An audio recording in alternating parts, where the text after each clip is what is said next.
రఘుకుమార్ రాజు గారు మీకు ఒంట్లో బాగోలేదన్నారు, తక్కువసేపు మాట్లాడచ్చు. అట్లాగే అధ్యక్ష.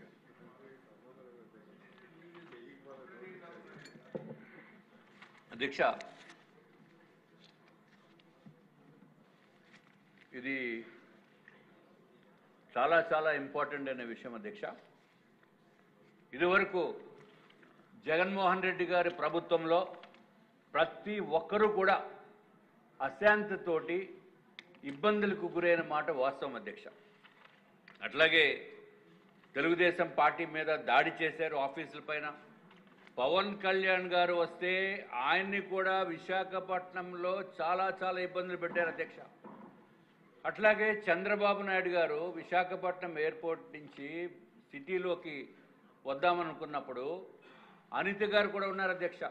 ఇప్పుడు గౌరవ మంత్రివర్యులు అనిత గారు కూడా ఎయిర్పోర్ట్లో ఇబ్బంది పడిన మాట వాస్తవమా కాదా అది మీరు చెప్పాలి.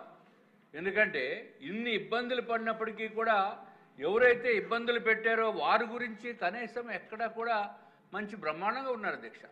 ఇబ్బందులు పడినోళ్ళు మాత్రం ఇంకా ఇబ్బందులతోటే ఉన్నాం. బట్ ఏది ఏమైనా అధ్యక్ష, ఈరోజు మనం గర్వంగా చెప్పుకోదగ్గ విషయం ఏంటంటే ఈ రాష్ట్రము కూటమి ప్రభుత్వము ప్రజలు ఎన్నుకున్నారు కాబట్టి ప్రశాంతతోటి ఉంది అని చెప్పడానికి, ప్రశాంతంగా ఉన్నారని చెప్పడానికి ఏమాత్రం సందేహం లేదు అధ్యక్ష.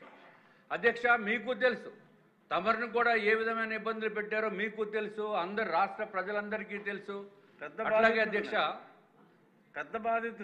పెద్ద బాధితులు ఆ దెబ్బలకి పాపం నిజంగా అధ్యక్ష ఇప్పుడు చెప్పకూడదు కానీ తమరిని ఢిల్లీలో పరామర్శించడానికి వచ్చినప్పుడు సడన్గా కూర్చున్న వ్యక్తి మీరు ఒక్కసారి గిలగిల్లాడారు అధ్యక్ష.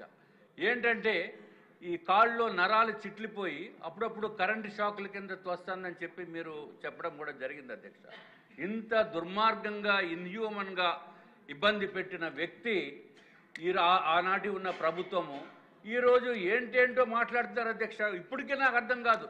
రఫా అది ఏంటి రఫా అంటే ఏంటి అనేది కూడా నిజంగా నాకు తెలియదు. ఆ సినిమాలు పెద్దగా నేను చూడను.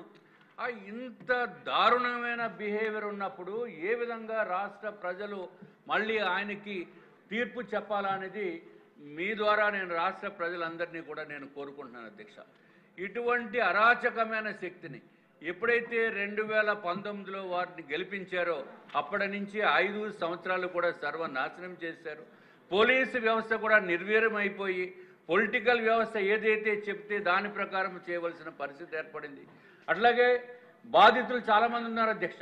ఏదైతే మన ఇక్కడ అమరావతి రైతులకి న్యాయం చేయాలి అనే ఉద్దేశంతో సంఘీభావం చెప్పడానికి మా మంత్రివర్యులు సత్యకుమార్ గారు వెళ్ళినప్పుడు ఆయన కార్ని కూడా డ్యామేజ్ చేసి ఆయన్ని కూడా భయభ్రాంతులు చేసి నానా గొడవ పెట్టి ఆఖరికి తప్పించుకుని పారిపోవాల్సిన అవసరం ఏర్పడింది అధ్యక్ష. అదేవిధంగా ఈరోజు ఎన్ఈఆర్ గారు హెచ్ఆర్ల ఎమ్మెల్యే గారు అధ్యక్ష, అప్పుడు ఏదైతే జగన్మోహన్ రెడ్డి గారి పైన వ్యతిరేకంగా ఉన్నారని భావించిన మలాన ఆనాటి ఉన్న ప్రభుత్వము ఈయన పైన అన్యాయంగా అక్రమంగా కేసులు పెడితే సుమారు 2 నెలలు అజ్ఞాతవాసంలో గడపవలసిన పరిస్థితి వచ్చింది అధ్యక్ష. అట్లాగే ఈయన తప్పించుకున్నారు. వాళ్ళు తమ్ముడు తర్వాత మిగిలిన కుటుంబ సభ్యులు అందరూ మొత్తం అంతా కలిసి అధ్యక్ష 50 మంది 2 నెలలు జైల్లో మగ్గవలసి వచ్చిన పరిస్థితి వచ్చింది అధ్యక్ష. అట్లాగే ఇప్పుడు పోలీస్ అధికారులను అడిగితే వారు ఉచిత సలహా ఇచ్చారు అధ్యక్ష ఎన్ఈఆర్ గారికి, నువ్వు తప్పించుకుని వెళ్ళిపో, ఎక్కడో చోట కనీసం 2 సంవత్సరాల వరకు రావద్దు అని చెప్పడం జరిగింది అధ్యక్ష. అంత అరాచకం జరిగిన పరిస్థితి నుంచి ఇప్పుడు ఈ కూటమి ప్రభుత్వం వచ్చిన తర్వాత అధ్యక్ష సంతోషంగా ఉన్నారు అని చెప్పడానికి ఏమాత్రం సందేహం లేదు అధ్యక్ష. ఇంకొక విషయం, రాష్ట్రము ఆర్థిక సామాజిక సాంస్కృతిక రంగాల్లో స్థిరమైన పురోగతికి శాంతి భద్రతలు కీలకం అధ్యక్ష. ఒక రాష్ట్రం అభివృద్ధి చెందాలంటే కేవలము రోడ్లు బిల్డింగ్స్ పరిశ్రమల విస్తరణ ఒకటే సరిపోదు అధ్యక్ష. వ్యాపారులకు నమ్మకమైన వాణిజ్య వాతావరణం కూడా అవసరం అధ్యక్ష. ఇది బలమైన శాంతి భద్రతల ద్వారానే సాధ్యమవుతుంది అధ్యక్ష. టియా మోటార్స్ వాళ్ళు ఏదో ఫ్యాక్టరీ పెట్టినప్పుడు ఇదివరకు వైసీపీ ఎంపీ వాళ్ళని ఏ విధంగా బెదిరించారో ఆ బెదిరించిన మలాన ఎన్నో యాన్సిలరీ యూనిట్స్ రావటానికి అవకాశం ఉన్నప్పటికీ కూడా అవి రాకుండా పోయిన మాట వాస్తవం అధ్యక్ష. ఇది ఒక్కటే కాకుండా చూస్తే అధ్యక్ష, మన రాష్ట్రంలో ఈ కూటమి ప్రభుత్వం వచ్చిన తర్వాత సుమారు 42% అల్లర్లకు సంబంధించిన మాత్రము తగ్గినాయి అధ్యక్ష, గొడవలు తగ్గినాయి. కానీ దురదృష్టవశాత్తు ఏంటంటే ఈ ఫైనాన్షియల్ ఫ్రాడ్స్ మాత్రం 7% పెరిగినాయి అధ్యక్ష. సైబర్ క్రైమ్స్ కూడా 31% పెరిగినాయి అధ్యక్ష. దీనికి తగిన చర్యలు రాష్ట్ర ప్రభుత్వము గౌరవ మంత్రివర్యులు కూడా తీసుకోవాల్సిన అవసరం ఉంది అధ్యక్ష. అధ్యక్ష, ఇంకా మిగిలినవి చాలా ఉన్నాయి అధ్యక్ష, మీరు సమయం తక్కువ ఇస్తున్నారు కాబట్టి అధ్యక్ష నేను మెయిన్ పాయింట్స్ ఒకటే. ఈరోజు చాలా తక్కువ ఉందండి అనుకోకుండా, అంటే మధ్యాహ్నం డిఎస్సీ ఉన్నందువల్ల. అవును అధ్యక్ష, కుదించవలసి. అంటే రేపు ఎల్లుండి కూడా నాకు కొంచెం ఒంట్లో బాగోక రావట్లేదు అధ్యక్ష, అది కూడా కొంచెం ఇప్పుడు కలిపేసి ఇచ్చేస్తే అధ్యక్ష. అధ్యక్ష, గౌరవ మంత్రివర్యులు హోం మంత్రివర్యులు అధ్యక్ష ఇదివరకు వారి దృష్టికి తీసుకొచ్చాను అధ్యక్ష. మార్చిలో నేను వారి దృష్టికి సమస్యల పరిష్కారం గురించి తీసుకుని వస్తే ఆవిడ ఏమని చెప్పారు అధ్యక్ష, సమస్యలన్నీ నో ప్రాబ్లం చేసేస్తామన్నారు అధ్యక్ష. అరే ఏదైతే పెట్రోల్ 150 లీటర్లే ఇస్తున్నారమ్మా, దయచేసి నెలకి 150 లీటర్లు ఇస్తున్నారు పోలీస్ అధికారులకి, పెట్రోల్ పెంచమంటే వెంటనే పెంచేస్తామని చెప్పి 300 లీటర్లు చేశారు అధ్యక్ష. కానీ కాగితం మీద ఉంది అధ్యక్ష, ప్రాక్టికల్గా ఇవాళ కూడా ఇంప్లిమెంట్ అవ్వట్లేదు అధ్యక్ష. మరి మంత్రివర్యులు దానికి సమాధానం చెప్పవలసిన అవసరం ఉంది అధ్యక్ష. అధ్యక్ష ఇంకొక విషయం అధ్యక్ష, ఏదైతే పోలీస్ డిపార్ట్మెంట్లో 26 సంవత్సరాల నుంచి 35 సంవత్సరాలు సర్వీస్ చేసి డిఎస్పీ ప్రమోషన్స్ రాకుండా వాళ్ళు ఎన్నో నిధులు నిర్వహిస్తూ ఎక్కడ కూడా రిమార్క్ లేకుండా ఉన్న వాళ్ళకి కూడా ఆ సూపర్ న్యూమరీ ప్రమోషన్స్ ఇవ్వండి బాబు అని చెప్పి మొత్తుకున్నప్పటికీ కూడా ఇవ్వట్లేదు అధ్యక్ష. ఇదివరకు అధ్యక్ష తెలంగాణ ప్రభుత్వంలో 122 మందికి GOMS నెంబర్ 40 ద్వారా ఏదైతే 2021 23 మార్చి ద్వారా వాళ్ళకి సూపర్ న్యూమరీ ప్రమోషన్స్ ఇచ్చారు అధ్యక్ష. అధ్యక్ష ఇదివరకు గౌరవ ముఖ్యమంత్రి వర్యులు నారా చంద్రబాబు నాయుడు గారు అధ్యక్ష 2014లో టీడీపీ ప్రభుత్వంలో డీజీపీ గారు జేవి రాముడు గారు అధ్యక్ష, ఆయన హయాంలో 5/11/2014 ఉత్తర్వుల ద్వారా అధ్యక్ష 169 మందికి సూపర్ న్యూమరీ ప్రమోషన్స్ ఇవ్వటం జరిగింది అధ్యక్ష. కానీ ఈ జగన్మోహన్ రెడ్డి గారి ప్రభుత్వం వచ్చాక దాన్ని పక్కన పెట్టేయడం జరిగింది అధ్యక్ష. ఇప్పటికీ కూడా 95 బ్యాచ్ 98 బ్యాచ్ 25 సంవత్సరాల నుంచి 30 సంవత్సరాల వరకు కేవలము ఒక్క ప్రమోషన్, అంటే ఎస్ఐ నుంచి సిఐగా ప్రమోషన్ అయిన తర్వాత అప్పటి నుంచి డిఎస్పీ ప్రమోషన్లు రాకుండా దారుణమైన మానసిక స్థితిలో ఉన్నారు అధ్యక్ష. వాళ్ళు ఇబ్బంది పడుతున్నారు, ఏంటి నీకు ప్రమోషన్ రాలేదు, నీకేమైనా ఇబ్బందులు ఉన్నాయా, లేకపోతే ఎందుకు రావట్లేదంటే వాళ్ళు ఏమీ సమాధానం చెప్పవలసిన పరిస్థితులు కూడా లేరు అధ్యక్ష. అధ్యక్ష దీంట్లో చాలామంది చనిపోయారు, చాలామంది మరణించారు, రిటైర్ అయిపోయారు, కానీ జీవితం అంతా ఓన్లీ 1 ప్రమోషన్ అధ్యక్ష. ఇది కరెక్ట్ కాదు అధ్యక్ష. తప్పనిసరిగా దీనిపైన సూపర్ న్యూమరీ ప్రమోషన్స్ ఇచ్చినప్పుడు గవర్నమెంట్కి ఏ ఆర్థిక భారము ఉండదు అధ్యక్ష. కానీ మంత్రివర్యులు ఆర్థిక భారం ఉంటుంది అనే భావనలో ఉన్నారు అధ్యక్ష.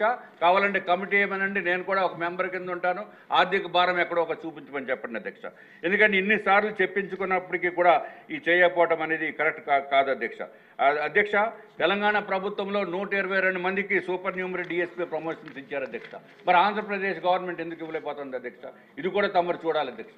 అధ్యక్ష ఇంకొక విషయం, అదే ఐపీఎస్లకి అయితే ఐపీఎస్ అధికారులకి ప్రతి 4 ఇయర్స్కి కూడా ప్రమోషన్స్ వస్తాయి, వీళ్ళకి మాత్రం ఎంతో కష్టపడి పనిచేస్తున్నప్పటికి కూడా ప్రమోషన్స్ రావట్లేదు అధ్యక్ష.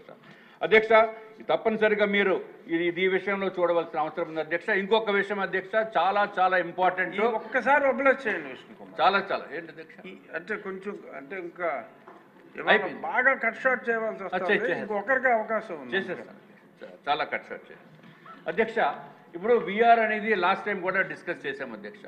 పోలీస్ అధికారులు విఆర్లో పెట్టిన తర్వాత వాళ్ళకి శాలరీస్ ఇవ్వకుండా, కనీసం 50% కూడా శాలరీ ఇవ్వకుండా 9 నెలలు 10 నెలలు 12 నెలలు విఆర్లో పెట్టేస్తే వాళ్ళు ఎలా బతుకుతారు అధ్యక్ష? శాంతి భద్రతలు కాపాడటం గురించి మళ్ళీ వాళ్ళు డ్యూటీస్ చేయాలి. వాళ్ళు డ్యూటీ చేయాలంటే వాళ్ళు కనీసం తినటానికి తిండి కానీ ఉండటానికి వసతి సౌకర్యాలు కూడా కల్పించకుండా విఆర్లో పెడితే వాళ్ళు ఎట్లా బతుకుతారు అనేది మంత్రివర్యులు ఆలోచించవలసిన అవసరం ఉంది. పోలీస్ యంత్రాంగం కూడా ఆలోచించవలసిన అవసరం ఉంది అధ్యక్ష. ప్రస్తుతం అధ్యక్ష విఆర్ రేంజ్లో అధికారులు ఎంతమంది ఉన్నారంటే 1-2 కాదు అధ్యక్ష. వైజాగ్ రేంజ్లో 18 మంది ఉన్నారు అధ్యక్ష. ఏలూరు రేంజ్లో 2 ఇద్దరు ఉన్నారు అధ్యక్ష.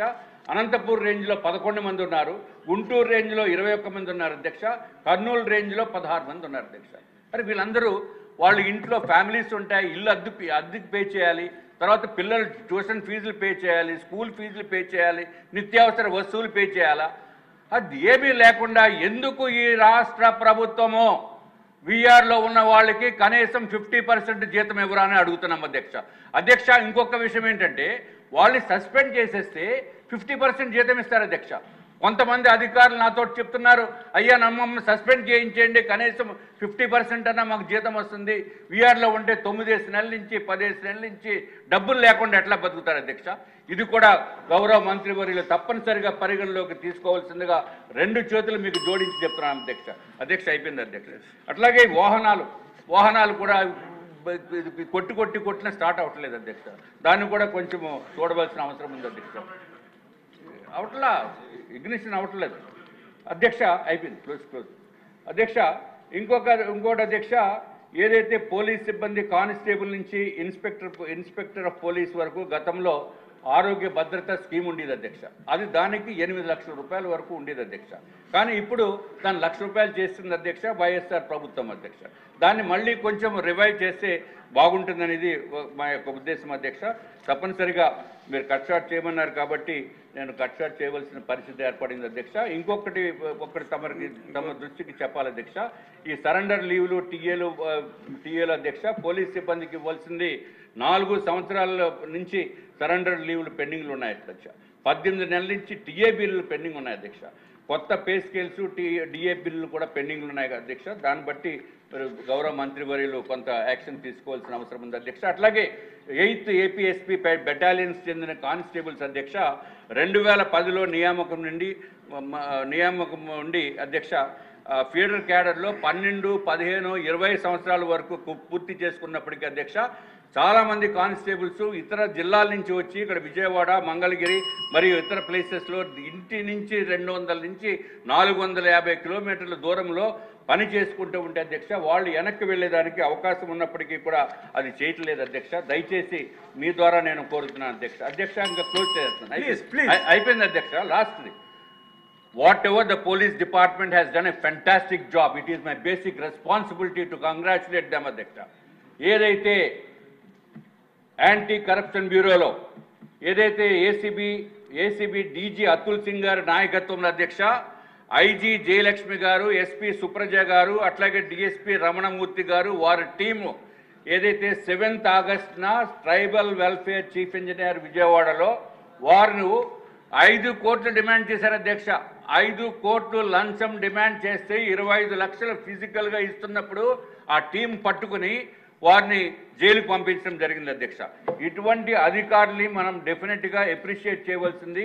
ఈ సభ ద్వారా వారిని అధికార యంత్రాంగాన్ని అప్రిషియేట్ చేస్తున్నాను. అట్లాగే గౌరవ ముఖ్యమంత్రి గారిని కూడా we're appreciating him sir for the taking the wonderful decision. ఇంత మరీ దారుణంగా దోపిడీ చేసే వాళ్ళకి ఎక్కడో చోట ఇటువంటి పనిష్మెంట్లు ఇవ్వకపోతే చాలా ఇబ్బందికరమైన పరిస్థితి, రాష్ట్ర ప్రజలు కూడా నష్టపోతారని చెప్పి మీ ద్వారా మరి ఒక్కసారి గౌరవ మంత్రివర్యులకి మరి ఒక్కసారి నేను విన్నవించుకుంటున్నాను అధ్యక్ష. మళ్ళీ నెక్స్ట్ టైం అసెంబ్లీ సెషన్స్ కల్లా ఇవన్నీ కంప్లీట్ చేసేటట్టు మళ్ళీ రిపీట్ చేయక్కర్లేకుండా చూడవలసిన బాధ్యత గౌరవ మంత్రివర్యుల పైన ఉందని తెలియజేసుకుంటూ సెలవు తీసుకుంటున్నాము. పోలీసుల వలన సమస్యల గురించి డిస్కషన్ అనుకుంటే పోలీసుల సమస్య గురించే విష్ణుకుమార్ రాజు గారు ఎక్కువ మాట్లాడారు. మరి నిన్నంతా ఆయన పోలీసులతోనే చర్చించినట్టుగా ఉన్నారు. ఇక అంటే సమయం చాలా తక్కువ ఉన్నందువల్ల ఎప్పుడు అడగని గంటా శ్రీనివాసరావు గారు అడిగారు.